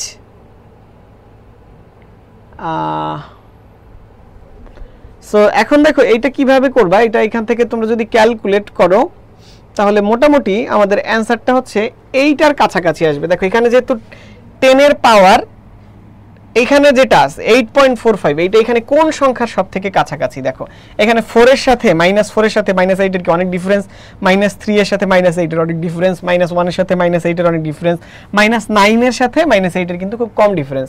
অতএব সঠিক উত্তর এইটা হবে। ঠিক আছে, এটা হচ্ছে একটা ট্রিক আর কি। এখানে কিছু জিনিস আসলে আমাদের ট্রিকি হিসাবেও পরীক্ষায় দেওয়া হয়। এটা কি তুমি পরীক্ষার হলে ক্যালকুলেশন করতে পারবে? পারবে না। তাহলে তুমি কিভাবে করবে? এইটা কিন্তু তোমাকে এরকম ভাবে একটা ইটারেশন করে এখানে মানটা বসাই দিতে হবে। ঠিক আছে, এবং এটা কিন্তু সঠিক উত্তর আসলে, বুঝতে পেরেছো? 22-এ বি, এটা যে সঠিক উত্তর দিছো, ওকে গ্রেট। তারপরে দেখো পরের যে কোশ্চেনটা বলছে 23 দাগে, যে 9 গ্রাম পানিতে কতটা হাইড্রোজেন পরমাণু আছে? 9 গ্রাম পানিতে কতটা হাইড্রোজেন পরমাণু আছে? এখন দেখো এটাও কিন্তু খুবই সহজ একটা কোশ্চেন, যে এটা কিভাবে করছে, এটা আসলে কিন্তু সেকেন্ড পেপারের 3rd চ্যাপ্টার থেকে কোশ্চেনটা আসছে। ঠিক আছে, সো আমরা জানি যে পানির আণবিক ভর হচ্ছে কত? H2O। এটার যদি আণবিক ভর হিসাব করো, যে দুইটা হাইড্রোজেন আছে 2 আর একটা অক্সিজেন আছে 16, তার মানে কত? 18। এটার আণবিক ভর হচ্ছে 18। অর্থাৎ 18 গ্রাম পানিতে তোমার অণু থাকবে কয়টা? 6.02 into 10 to the power 23t। তাহলে দেখো 9 গ্রাম অণুতে তোমার 9 গ্রাম পানিতে তোমার অণু থাকবে কয়টা? এটা ডিভাইডেড বাই 2, তার মানে কত আসে? 3.01 ইন্টু 10 টু দি পাওয়ার 23। এটা কিন্তু অণুর সংখ্যা। ঠিক আছে, কিন্তু আমরা এখানে চাইছে কিন্তু পরমাণুর সংখ্যা। ঠিক আছে, এখন দেখো পানির একটা অণুতে H2O, এটার মধ্যে পরমাণু কয়টা আছে বলো তো? 3টা, রাইট? একটা অণুতে একটা হাইড্রোজেন, দুইটা হাইড্রোজেন আর একটা অক্সিজেন আছে, তার মানে 3টা পরমাণু আছে। তাইলে এতগুলো অণুর মধ্যে মোট কয়টা পরমাণু আছে? তার মানে কি এটাকে আবার তুমি 3 দিয়ে গুণ করবা, তাহলে কত আসে দেখো তো। এখানে গুণ করলে মোটামুটি দেখবা যে 9 × 10⁻23 হবে। আমরা আবার একটু ক্যালকুলেশনটা করি, আমার মনে হয় এই ম্যাথটার অ্যান্সারটা একটু ভুল আছে।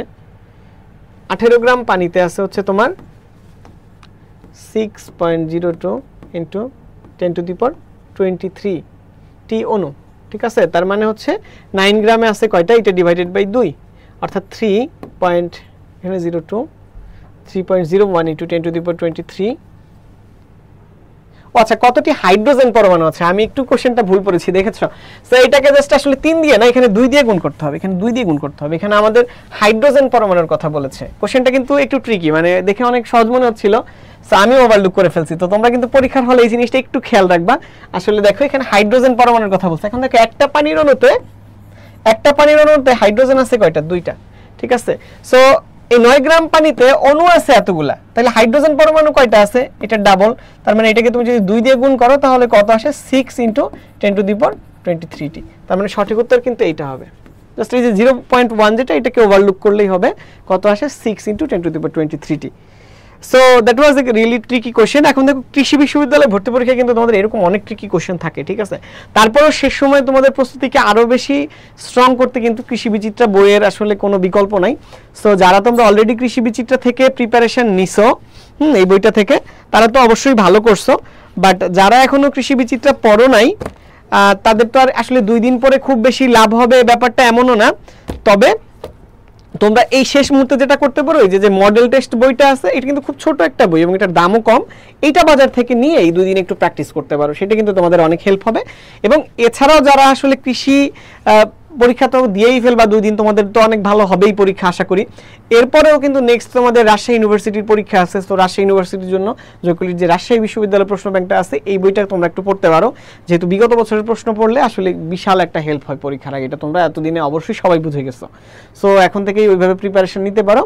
এবং এছাড়াও তোমরা যারা জাতীয় বিশ্ববিদ্যালয়ের প্রিপারেশন নিচ্ছ, তারা আমাদের জাতীয় বিশ্ববিদ্যালয়ের যে ভর্তি সহায়িকা আছে, এই বইটা একটু করতে পারো। এখানে কিন্তু অনেক আগে যখন জাতীয় বিশ্ববিদ্যালয়ে ভর্তি পরীক্ষা হইতো, তখন যে ধরনের প্রশ্নগুলো আসতো, ওই সব প্রশ্নের কিন্তু কালেকশন জয়কলির থেকে ভালো বাজারের অন্য কোনো বইতে নাই। ওই প্রশ্নগুলো তোমরা দেখে প্রিপারেশন নিলেই কিন্তু জাতীয় বিশ্ববিদ্যালয়ে ভর্তি পরীক্ষাও তোমরা খুব সুন্দর করে দিতে পারবে আর কি, ঠিক আছে। তো যাই হোক, নেক্সট যে কোশ্চেনটা আছে 24 দাগে, এটা কি বলছে যে তোমার অ্যামোনিয়া তৈরির যে বিক্রিয়া, অর্থাৎ N2+3H2, এটা বিক্রিয়া করে কি তৈরি করে? 2NH3। এই বিক্রিয়াটি প্রভাবকের উপস্থিতিতে হয় এবং সেক্ষেত্রে আসলে প্রভাবকের উপস্থিতিতে কোনটা সুবিধাজনক উৎপাদন নিশ্চিত করবে, ঠিক আছে।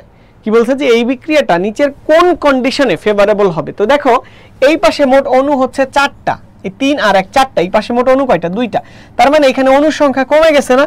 তো কোনো একটা বিক্রিয়া এরকম গ্যাসীয় অণুর সংখ্যা যদি কমে যায়, তাহলে বিক্রিয়াটার চাপ কমে যায় বা চাপ হারি বিক্রিয়া হয়। তাহলে যেহেতু একটা চাপ হারি বিক্রিয়া, মানে কি চাপ বাড়ালে বিক্রিয়াটা সামনের দিকে যাবে, এইদিকে গেলে চাপ কমে যায়, তাহলে চাপ যদি বাড়াই তাহলে কি হবে? বিক্রিয়াটা আরো সামনের দিকে যাবে বেশি। বুঝতে পেরেছো? তাহলে দেখো আমার যেখানে অধিক চাপ আছে সেই দুটার মধ্যে একটা অ্যান্সার হবে, মানে এইটা অথবা এইটা, এই দুইটা কিন্তু হবে না। এখানে চাপ কম, কম চাপে এই জিনিসটা ফেভারেবল হবে না। দেখো এই বিক্রিয়া অলরেডি চাপ কমে যাচ্ছে, তুমি যদি আরো চাপ কমাই দাও তাহলে বিক্রিয়া হবে না? হবে না। তোমার গরম লাগতেছে, তাহলে এই রুমের টেম্পারেচার আমি আরো বাড়াই দিলাম, তাহলে তুমি এখানে আর থাকবা না। ব্যাপারটা এরকম। সো একইভাবে দেখো, এখন দেখো এই বিক্রিয়ায় কি প্লাস হিট, কোনো কিছুর সাথে এরকম যদি প্লাস দিয়ে হিট দেওয়া হয়, তার মানে কি বিক্রিয়াটা তাপ উৎপাদী, ঠিক আছে। বিক্রিয়াটা কি? তাপ উৎপাদী। সো তাপ উৎপাদী বিক্রিয়া যদি এইটা হয়, তাইলে এখানে যদি তুমি তাপমাত্রা বাড়াও, তাইলে কি বিক্রিয়াটা আর এইদিকে যাবে না, ঠিক আছে। তাইলে কি করতে হবে? আমার তাপমাত্রা কম রাখতে হবে। তাহলে কম তাপমাত্রা এবং অধিক চাপ, এটা হবে আমাদের অ্যান্সার, ঠিক আছে। 24 সি। অনেকেই সঠিক উত্তর দিছো, দেখি কে কে সঠিক উত্তর দিছে। সবার আগে সঠিক উত্তর দিছে আর যে বাবলা, ঠিক আছে। তারপরে হচ্ছে কি তন্ময় সঠিক উত্তর দিছে, বিপ্লব কোয়েরি সঠিক উত্তর দিছে, ঠিক আছে। এখানে একটু তোমরা অনেকে ভাবতেছো অধিক তাপমাত্রা হবে না, কারণ এটা কিন্তু প্লাস হিট দেওয়া আছে। প্লাস হিট মানে কিন্তু তাপ হারি না। যদি ডেল এইচ প্লাস থাকে সেইটা হচ্ছে তোমার তাপ হারি, কিন্তু যদি ডাইরেক্ট প্লাস দিয়ে হিট দেওয়া থাকে সেটা কিন্তু তাপ উৎপাদী, ঠিক আছে, এটা একটু মাথায় রাখবে। নেক্সট কোশ্চেন, নিচের কোন বিক্রিয়ায় একটি অণু একই সাথে জারিত মানে জারণ এবং বিজারণ অংশগ্রহণ করলে তাকে কি ধরনের বিক্রিয়া বলে? ঠিক আছে, কোন বিক্রিয়ায় একটি অণু একই সাথে জারণ বিজারণ বিক্রিয়া অংশগ্রহণ করলে তাকে কি বলে? বুঝতে পারতেছো? মানে একই অণু, একটা অণুর, যেমন ধরো এই যে আমি একটা বিক্রিয়ার উদাহরণ লিখে দিলে তোমরা ভালো বুঝবা। যেমন ধরো যে ক্লোরিন Cl2, এটার সাথে তুমি কি বিক্রিয়া করাইলা? পানি বিক্রিয়া করাইলা। পানি বিক্রিয়া করাইলে এখান থেকে HCl হইলো। তো দেখো এখানে ক্লোরিনের জারণ সংখ্যা হচ্ছে 0, এখানে হচ্ছে তোমার -1, তাইলে এখান থেকে এখানে কি হইছে? বিজারণ হইছে। সাথে আবার এখান থেকে HOCl তৈরি হইলো। এখন এখানে আবার ক্লোরিনের জারণ সংখ্যা হচ্ছে +1, তাহলে এখানে কি 0 থেকে জারণ সংখ্যা বাড়ছে, তার মানে এখানে কি হইছে? জারণ হইছে। তাইলে উপরে দেখো একই ক্লোরিনের একটা অণু বা একটা পরমাণু কি হইছে? তোমার বিজারণ হইছে, আর একটা পরমাণু হচ্ছে জারণ হইছে। সো একই সাথে জারণ এরকম বিজারণ এরকম যদি হয়, ওই ধরনের বিক্রিয়াকে কি বলা হয়? অসামঞ্জস্যকরণ বিক্রিয়া। একটু মাথায় রাখবে, কি বলা হয়? অসামঞ্জস্যকরণ বিক্রিয়া। তো 25 যে সি হবে, এটা সবার আগে সঠিক উত্তর দিছে হচ্ছে আনিকা, তারপরে দিছে হচ্ছে অমিত হাওলাদার, তারপরে দিছে হচ্ছে সোহাগ মণ্ডল। গ্রেট। আচ্ছা, নেক্সট যে কোশ্চেনটা সেটা বলছে কি যে ব্রোমিনের জলীয় দ্রবণের সাথে প্রোপিন মিশালে 1,2 ডাইব্রোমো প্রোপেন এবং অন্য আরেকটা উৎপাদ তৈরি করে, সেই অন্য উৎপাদটা কি? ঠিক আছে, 1,2 ডাইব্রোমো প্রোপেন তৈরি করে এবং আরেকটা উৎপাদ তৈরি করে, সেই অন্য উৎপাদটা কি হবে? সো চলো আমরা বিক্রিয়াটা লিখে ফেলি।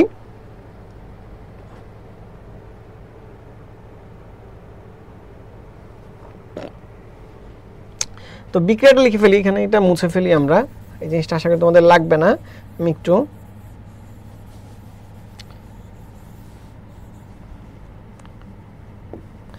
এখানে দেখো, এখানে কিন্তু ব্রোমিনের জলীয় দ্রবণ কথাটা একটু মাথায় রাখবা। সাধারণত আমরা যে ব্রোমিন সংযোজন বিক্রিয়াটা করি এটা হচ্ছে তোমার কার্বন টেট্রাক্লোরাইডে করি। এই কোশ্চেনটা অনেক আগের কোশ্চেন, বাট এটা একটু তোমরা খেয়াল করো যে প্রোপিন যদি তোমরা দাও, প্রোপিনের সংকেত কি?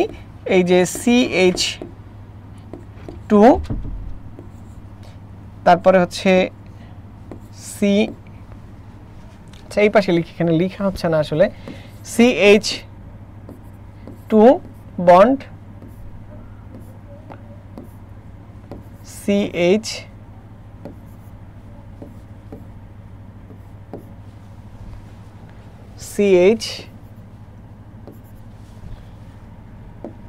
আচ্ছা এখানে একটু প্রবলেম দেখা দিচ্ছে আমাদের বোর্ডে টেকনিক্যালি।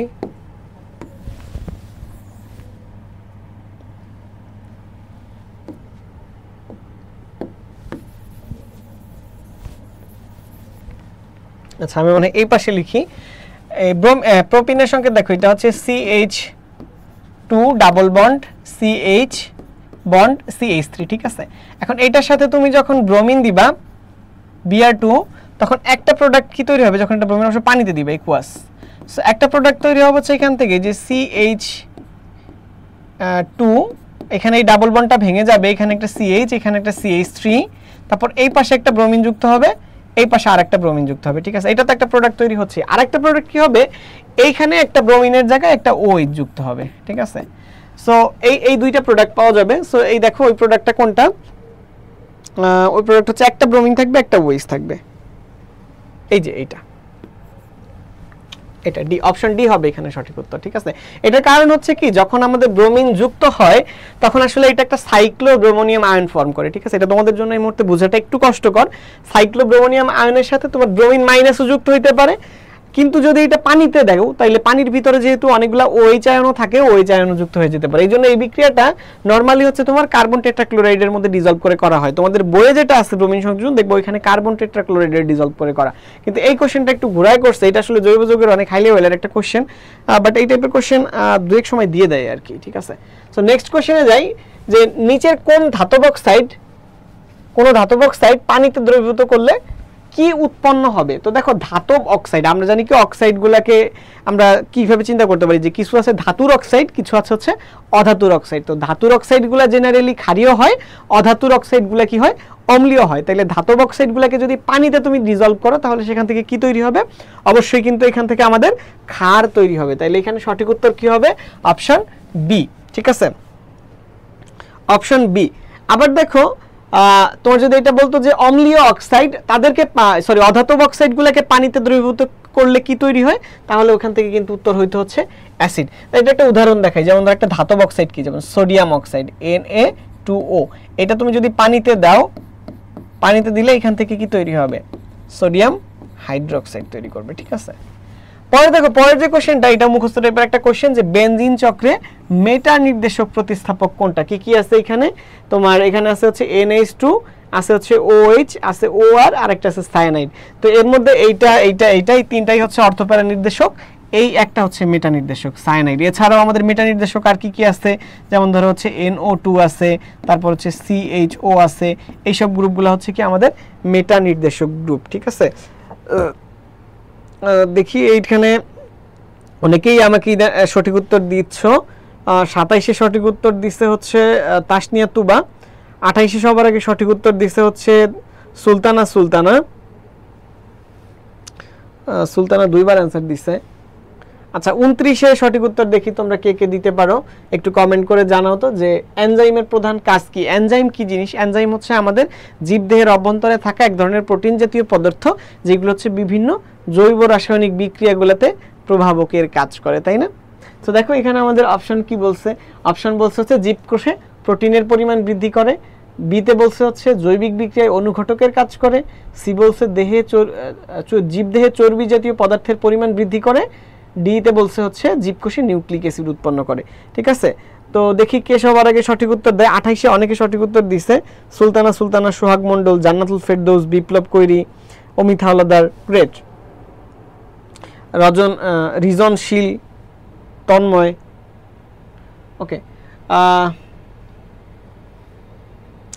29-এ সবার আগে সঠিক উত্তর দিয়ে ফেলছে হচ্ছে সোহাগ মণ্ডল, এরপরে দিচ্ছে হোসাইন কবির, গ্রেট। এটা হচ্ছে জৈব বিক্রিয়ার অনুঘটকের কাজ করে বা প্রভাবকের কাজ করে। জাস্ট একটা ওয়ার্ড আমি যেটা বললাম একটু আগে, যে এনজাইমগুলো হচ্ছে এক ধরনের প্রোটিন জাতীয় পদার্থ, যা আমাদের হিউম্যান বডির ভিতরে বিভিন্ন ধরনের রাসায়নিক বিক্রিয়ায় প্রভাবক হিসাবে কাজ করে। ঠিক আছে, এরপরে দেখো 30 দাগে যে কোশ্চেনটা আছে, 30-এ বলছে কি স্টার্চ কি ধরনের জৈব যৌগ। ঠিক আছে, এটাও কিন্তু আমাদের জৈব যৌগ থেকে আসছে। স্টার্চ হচ্ছে তোমার এমন একটা পলিস্যাকারাইড। ঠিক আছে, স্টার্চ হচ্ছে একটা পলিস্যাকারাইড, প্রথম কথা। কিন্তু স্টার্চের মধ্যে পলিস্যাকারাইড, ঠিক আছে, কিন্তু স্টার্চের মধ্যে আসলে এক ধরনের পলিস্যাকারাইড থাকে না, দুই ধরনের পলিস্যাকারাইড থাকে। একটা হচ্ছে অ্যামাইলোজ, আর একটা হচ্ছে কি অ্যামাইলোপেকটিন।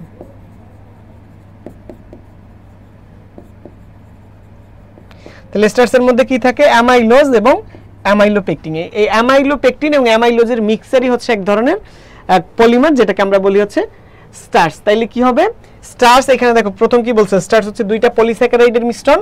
স্টার্চ এক জাতীয় সেলুলোজ না, স্টার্চ আর সেলুলোজ কখনোই এক না। স্টার্চ হচ্ছে আলফা গ্লাইকোসাইডিক বন্ধন থাকে, সেলুলোজ হচ্ছে বিটা গ্লাইকোসাইডিক বন্ধন থাকে।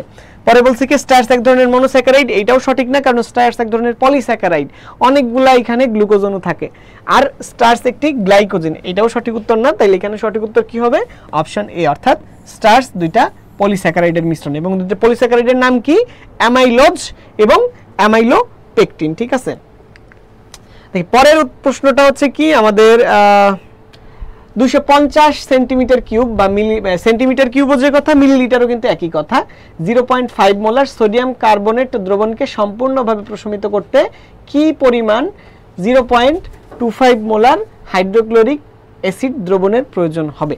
তো দেখো এই জাতীয় যদি প্রশমন বিক্রিয়ার জিনিস বলে, আমরা মাথায় রাখবো কি, এক পাশে হচ্ছে আমরা অ্যাসিডের আয়তন গুণ হচ্ছে অ্যাসিডের ঘনমাত্রা গুণ হচ্ছে অ্যাসিডের তুল্যতা নিব, আর আরেক পাশে ইকুয়াল সাইন দিয়ে লিখব হচ্ছে ক্ষারের আয়তন গুণ হচ্ছে ক্ষারের ঘনমাত্রা গুণ হচ্ছে ক্ষারের তুল্যতা, তাই তো।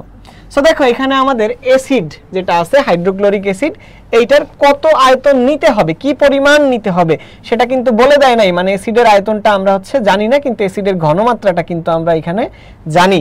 তাইলে অ্যাসিডের আয়তনটাই আমাদের বের করতে হবে। VA অ্যাসিডের ঘনমাত্রা কত, 0.25 মোলার, এটা আমরা জানি, গুণ এইটা যেহেতু হাইড্রোক্লোরিক অ্যাসিড, এটার তুল্যতা হচ্ছে 1, এটাও তোমরা জানো, ইকুয়াল বসাও। এই ক্ষারের ক্ষেত্রে ক্ষার কতটুকু বসাইছি আমরা, 250 ml, 250 বসাও। ক্ষারের আয়তন বসাইলাম, এবার হচ্ছে ক্ষারের ঘনমাত্রা 0.5 গুণ হচ্ছে এটা যেহেতু সোডিয়াম কার্বনেট, এটার তুল্যতা হচ্ছে 2। সো এখন দেখো এখান থেকে ক্যালকুলেশন যদি তুমি করো ভাইয়া, তাহলে VA ইনটু হচ্ছে 0.25 কে আমরা ক্যালকুলেশনের সুবিধার্থে 1/4 ধরি, এটাকে 1 দিয়ে গুণ করলে 1 হয়ে যায়, আর এই দুইটা গুণ করলে কত হয়, এই দুইটা গুণ করলে আসে হচ্ছে 0.5 * 2 মানে কত, এখান থেকে 1, তাহলে এখান থেকে হিসাব করলে আসে 250। তারপরে এখান থেকে তুমি যদি VA হিসাব করো তাহলে কত আসে 250, এই 1/4 আছে এই পাশে নিয়ে গেলে গুণ হয়ে যায় 4, কত আসে 1000। তাহলে এখানে সঠিক উত্তর কি হবে 1000 সেন্টিমিটার কিউব। এটা কিন্তু আমাদের সঠিক উত্তর এখানে, ঠিক আছে। সো 31-এ সবার আগে সঠিক উত্তর দিছে হচ্ছে Biplab Koiri. Thank you for your great effort, তুমি এটা আসলে করে সবার আগে সঠিক উত্তর দিছো।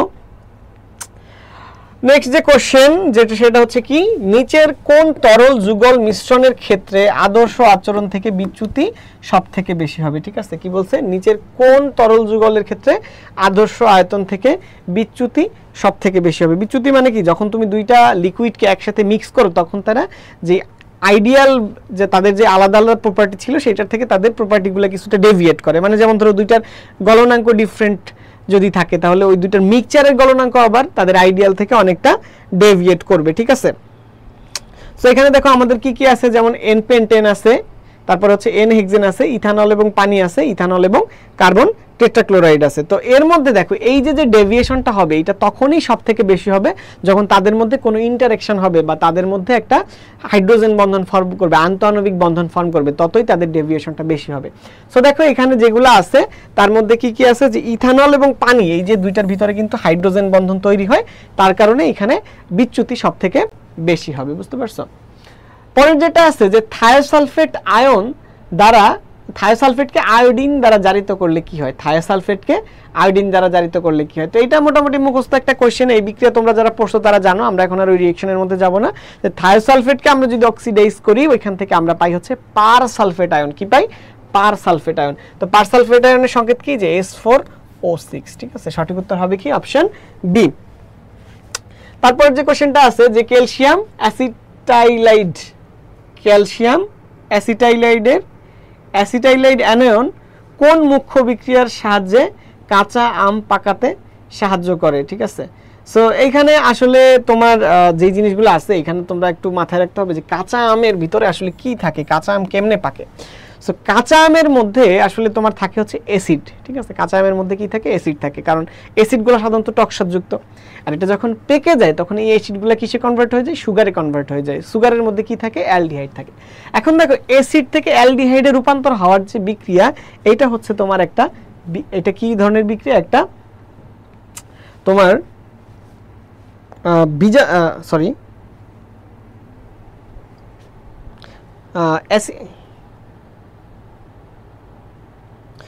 আচ্ছা এটা কি হয়ে যায়, এটা একটা জারণ বিক্রিয়া হয়। সো ওই জারণ বিক্রিয়ার মাধ্যমে মূলত আমাদের আমটা হচ্ছে পাকে। তার মানে এখানে সঠিক উত্তর কি হবে, অপশন বি, জারণ বিক্রিয়া, ঠিক আছে। আচ্ছা নেক্সট দেখো যে একটা গ্যালভানিক কোষে সংগঠিত অর্ধ বিক্রিয়া দুইটা দেওয়া আছে, অর্থাৎ কি হয়েছে এখানে ম্যাগনেসিয়াম থেকে ম্যাগনেসিয়াম 2+ হয়েছে আর অ্যালুমিনিয়াম থেকে অ্যালুমিনিয়াম 3+ হয়েছে, ঠিক আছে। এখন দেখো এইটা যেহেতু গ্যালভানিক কোষ, তার মানে কি হচ্ছে বলো তো, এখান থেকে বিদ্যুৎ তৈরি হচ্ছে, রাইট। গ্যালভানিক কোষ মানে সেখান থেকে বিদ্যুৎ তৈরি হয়, আর যদি সেটা তড়িৎ বিশ্লেষ্য কোষ হয় তাহলে সেখানে হচ্ছে বাহির থেকে বিদ্যুৎ দেওয়া হয়, ঠিক আছে। সো এখন দেখো এই দুইটার মধ্যে আসলে জারণ বিভব কোনটার বেশি, একটু খেয়াল করো তোমরা, এই দুইটার ভিতরে জারণ বিভব কোনটার বেশি। সো এখানে দুইটারই কিন্তু বিজারণ বিভব দেওয়া আছে, তো বাট এখান থেকে বোঝা যাচ্ছে এখানে সবথেকে সক্রিয় কোনটা, অবশ্যই যে ম্যাগনেসিয়ামের এটা সক্রিয় বেশি, কারণ এটা তোমার বিভব হচ্ছে বেশি। এখন আমরা জানি কোন একটা গ্যালভানিক কোষে যেটা বেশি সক্রিয় ওইটা হচ্ছে কি হিসাবে কাজ করবে, অ্যানোড হিসাবে কাজ করবে। যেটা বেশি সক্রিয় সেটা কি হিসাবে কাজ করবে, অ্যানোড হিসাবে কাজ করবে। তাহলে এখানে অ্যানোড কোনটা, এইটা অ্যানোড। আর এখানে ক্যাথোড কোনটা, এই নিচেরটা ক্যাথোড। সো দেখো আমরা যখন কোনো একটা কোষের ই নট সেল হিসাব করি তখন আমরা কি করি, অ্যানোডের জারণ বিভব নেই আর ক্যাথোডের বিজারণ বিভব নেই। তাহলে দেখো এখানে যে অ্যানোড আছে, অ্যানোডের বিভব হচ্ছে কত, এখানে -2.37 ভোল্ট। এটা কি জারণ বিভব না কি বিজারণ বিভব, দেখো আগে আয়ন পরে ধাতু, আগে আয়ন পরে ধাতু, তার মানে এটা কি বিভব, এটা কিন্তু হচ্ছে তোমার একটা বিজারণ বিভব। কিন্তু আমার লাগবে কি অ্যানোডের জারণ বিভব, তাহলে কি হবে, জারণ বিভব কি হবে, এটার জাস্ট উল্টাটা, ঠিক আছে। অর্থাৎ -2.37 এর জায়গায় আমরা নিব হচ্ছে +2.37, ঠিক আছে। এরপরে দেখো ক্যাথোডের নিব আমরা কি বিভব, ক্যাথোডের বিজারণ বিভব নিব। এখানে কি আগে আয়ন পরে ধাতু, তার মানে এটা কি তোমার বিজারণ বিভব, অলরেডি বিজারণ বিভব দেওয়া আছে -1.66, তাহলে জাস্ট খালি এটার সাথে যে -1.66 যোগ করে দিবা। তাহলে যোগ করলে আমাদের কত হয়, 3 হাতে 1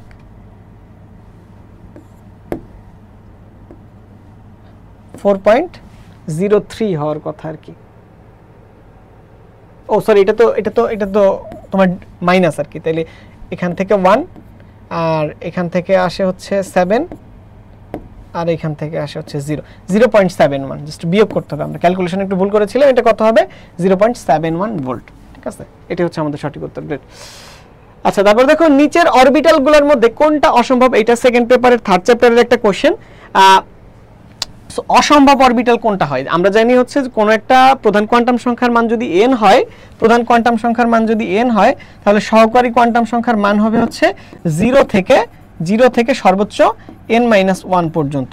সো এই ফর্মুলাগুলো যদি আমরা অ্যাপ্লাই করি, তাহলে অসম্ভব অরবিটালগুলোর আমরা একটা লিস্ট করে ফেলতে পারি। ঠিক আছে, যেমন 1 এর জন্য হচ্ছে 1p 1f 1d, এই তিনটার একটাও হইতে পারে না, 1d 1f। আর 2 এর জন্য হচ্ছে 2d 2f হইতে পারে না, আর 3f হইতে পারে না। ঠিক আছে, এটা একটু মাথায় রাখবা যে এইগুলো হচ্ছে অসম্ভব অরবিটালগুলোর একটা লিস্ট। সো দেখো এখানে কোনটা কোনটা সম্ভব না। সো দেখো তোমার 2d এবং 3f, এটা কিন্তু অপশন বি তে আছে, তার মানে এটাই সম্ভব না। 2d এবং 3f দুইটাই দেখো এটার ভিতরে আছে। ঠিক আছে, সো এখান থেকে জাস্ট একটু দাগাই দিলেই হয়ে গেল। আমাদের পরের কোশ্চেনটা কি, ক্যালোরি স্কেলে মোলার গ্যাস ধ্রুবকের মান কত? তোমরা কি করবা, বিভিন্ন স্কেলে যে মোলার গ্যাস ধ্রুবক যেটা আছে এটার মানটা একটু মুখস্থ করে ফেলবা। তো যেমন আমরা জানি এসআই একক হচ্ছে কি 8.314, তারপরে তোমার সিজিএস একক যেটা আছে, সরি কই গেল, হ্যাঁ, সো বিভিন্ন একক আমরা জানি, একটা লিটার এটিএম এককে কি 0.082, আবার তোমার যেটা হচ্ছে আমাদের এসআই একক এটার মধ্যে কত, তোমার 8.314, এটা হচ্ছে জুল পার কেলভিন পার মোল। তারপর আরেকটা আছে কত 0.082, তারপর হচ্ছে কি litre atm per kelvin per mole. আর যেটা হচ্ছে ক্যালোরি স্কেলে এটা হচ্ছে 1.987 ক্যালোরি পার কেলভিন পার মোল। ঠিক আছে, এখন দেখো এই যে এইখানে কিন্তু তোমরা একটা ভুল করতে পারো, এই কোশ্চেনটা একটা প্যাচ আছে, এখানে জাস্ট ক্যালোরি আছে, এটাও কিন্তু 1.987, বাট এখানে কিলো ক্যালোরি আছে। সো অনেকে কিন্তু এটা দাগাই দিবে ভুলে। সো বাট তোমরা একটু খেয়াল রাখবা যে এটা হচ্ছে ক্যালোরি পার মোল পার কেলভিন, অর্থাৎ তোমরা এই সাথে সাথে এককগুলোর মান একটু মনে রাখবা যে এককটা কি হবে। সো এখানে সঠিক উত্তর কি হবে, অপশন সি।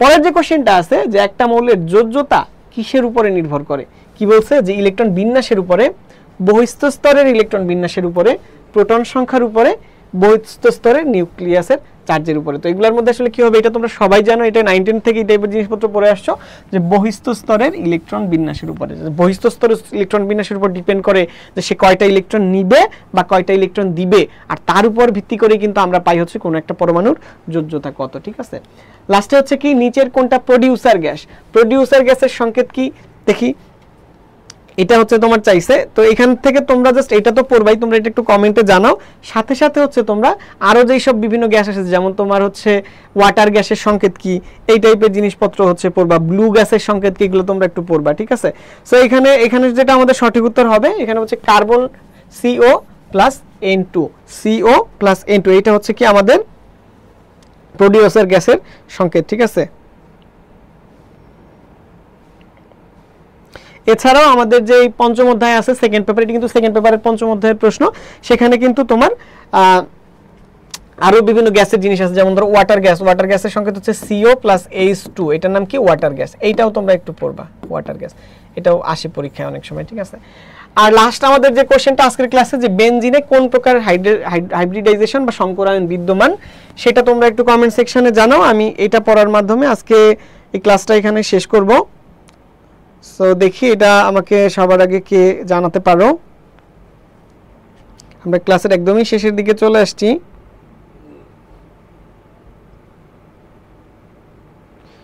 আহ 39-এ অনেকেই কি आंसर দিছে, 39-এ হচ্ছে এ হবে, জান্নাতুল ফেরদৌস এখানে সঠিক উত্তর দিছে। আর ওকে, এছাড়াও আসলে এই ক্লাসে সবাই তোমরা অনেক কমেন্ট করেছো, তোমাদের সবার কমেন্ট আমি পড়তে পারিনি, এক্সট্রিমলি সরি। আমি চেষ্টা করেছি আজকের ক্লাসে অনেকগুলা কোশ্চেন সলভ করাইতে, আমরা প্রায় 40টা কোশ্চেন সলভ করছি, সেগুলোর মধ্যে থেকে অনেকগুলো কোশ্চেন হয়তো তোমাদের পরীক্ষায় লাকিলি চলেও আসতে পারে। সো আজকের ক্লাসটা তোমরা আরেকটু রিভিউ করে দেখো। লাস্ট কোশ্চেন 40 সবার আগে সঠিক উত্তর এখানে দিছে হচ্ছে তোমার সোহাগ মণ্ডল, গ্রেট। তারপরে হচ্ছে আকন্দ, এবং এটা কিন্তু সঠিক উত্তর। সেটা কি হবে? sp2। বেনজিনের সবগুলো কার্বনে হচ্ছে sp2 সংকরায়ন বিদ্যমান।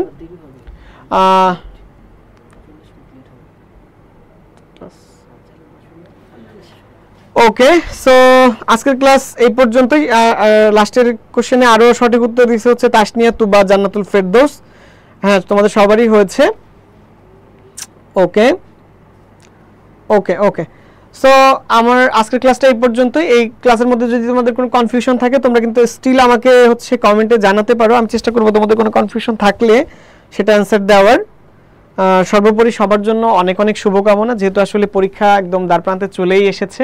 আগামী পরশুদিন তোমাদের পরীক্ষা। তো সব থেকে বড় কথা, এতদিন পর্যন্ত তোমরা অনেকগুলো পরীক্ষা দিছো, হয়তো অনেক পরীক্ষায় তোমাদের বিভিন্ন কারণে লাক ফেভার না করতেই পারে, কিন্তু তারপরেও স্টিল এটা কিন্তু খুব ভালো একটা সুযোগ। কারণ কৃষি বিশ্ববিদ্যালয়ে খুবই চমৎকার চমৎকার কিছু সাবজেক্ট আছে, এবং এখান থেকে পড়ে কিন্তু খুব চমৎকার কেরিয়ারও করা যায়। সেটা তুমি বাংলাদেশে বিসিএস ক্যাডার হতে চাও, বা দেশের বাইরে গিয়ে উচ্চশিক্ষা নিতে চাও, বা অন্য কিছু করতে চাও, সব জায়গায় কিন্তু এই জায়গার থেকে সুযোগ। এবং আমি যদি একটু আউট অফ দ্য বক্স কিছু কথা বলি, যে কৃষি বিশ্ববিদ্যালয় থেকে পড়ে কিন্তু ভবিষ্যতে তোমরা যারা, তোমাদের মধ্যে অনেকের মধ্যে কিছু এন্টারপ্রেনারশিপের ইচ্ছা থাকে, যে ভবিষ্যতে আমরা হচ্ছে অনেকেই চাই যে ব্যবসা বাণিজ্য করব, তো এরকম যাদের ইচ্ছা থাকে তাদের জন্য কিন্তু কৃষি একটা খুব ভালো সাবজেক্ট হতে পারে। কারণ দেখো, পৃথিবীতে যতই উন্নতি হোক, যতই যা হোক, মানুষকে কিন্তু দিন শেষে খাবার খেয়ে বেঁচে থাকতে হয়, এবং খাবারটা কিন্তু আসলে উৎপাদন করতে হয়। অর্থাৎ উৎপাদনমুখী শিল্প হিসাবে কৃষির বিকল্প কিন্তু নেই। এবং দিন যত যাচ্ছে, পৃথিবীতে জনসংখ্যা তত বাড়ছে, কিন্তু আমাদের খাবারের উপরে যে ডিপেন্ডেন্সি আছে, এটা কিন্তু কখনোই কমবে না। সো যে শিল্পর যতই একটা প্যারাডাইম শিফট আসুক, কৃষি ক্ষেত্রটা কিন্তু থাকবেই। ওকে, তো তোমার চতুর্থ শিল্প বিপ্লব বলো, বা তারপরে আরো যে কোনো শিল্প বিপ্লব আসুক, কৃষি জিনিসটা কিন্তু চলে যাচ্ছে না। কিন্তু কৃষি টেকনোলজিটা ইমপ্রুভ হবে। দেখো, আগে একটা সময়ে তোমার 1 একর জমিতে যতটুকু ফসল হতো, এখন তার থেকে বেশি হয়। সো ভবিষ্যতে কিন্তু আমাদের এই উৎপাদনের স্কেলটা আরও বাড়বে। সো তোমাদের যাদের ভবিষ্যতে নতুন কোনো বিজনেস আইডিয়া বের করে করার ইচ্ছা আছে, তারাও কিন্তু কৃষিতে পড়ে তোমরা নিজের জ্ঞানটাকে আরও আপডেট করার মাধ্যমে আরও অ্যাডভান্স বিজনেসে গিয়ে ভবিষ্যতে ক্যারিয়ার করতে পারো। সো কৃষি খুবই চমৎকার একটা জায়গা। এখন আমি আসলে তোমাদের সব কথা শেষে একটা কথা বলি, যে বড় পুকুর ধরার থেকে বড় মাছ ধরাটা অনেক ইম্পর্ট্যান্ট। ঠিক আছে, তো অনেকেই হয়তো বিভিন্ন ভার্সিটির ভর্তি পরীক্ষার রেজাল্ট দিয়েছে, যেখানে নিজের জন্য একটা সিট কোনো কারণে তুমি নিশ্চিত করতে পারো না। অনেকে পরীক্ষার হলে গিয়ে তোমরা একটু নার্ভাসও থাকো, পরীক্ষার ওইভাবে আউটপুট দিতে পারো না যেভাবে পড়ে যাও।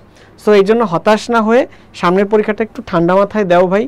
তোমরা যা হয়েছে না হয়েছে তার থেকেও ভালো কিছু হইতে পারে, যদি এখানে তুমি ভালো একটা পরীক্ষা দিয়ে ভালো কিছু একটা করতে পারো। ঠিক আছে, ওই যেটা বলছি, যে তুমি যা করতে চাও না কেন, তুমি চাকরি করতে চাও, ব্যবসা করতে চাও, উচ্চশিক্ষা নিতে চাও, গবেষণা করতে চাও, সব জায়গার জন্য কিন্তু কৃষি একটা খুবই পারফেক্ট জায়গা। ঠিক আছে, সো পরীক্ষার হলের ওই 1-1.5 ঘন্টা সময়, এটা কিন্তু একটা গোল্ডেন টাইম। ঠিক আছে, অর্থাৎ তুমি সারা বছর যতই মাঠে নেটে ভালো প্র্যাকটিস করো, মাঠে গিয়ে তোমাকে ভালো খেলতে হবে। ব্যাপারটা এরকম, ফুটবল খেলা 1.5 ঘন্টার, ঠিক একইভাবে বিশ্ববিদ্যালয়ের ভর্তি পরীক্ষা হচ্ছে এই 1.5 ঘন্টার একটা খেলা। হ্যাঁ, তো এই টাইমে হচ্ছে তোমরা একটু মাথা যত ঠান্ডা রাখতে পারবা।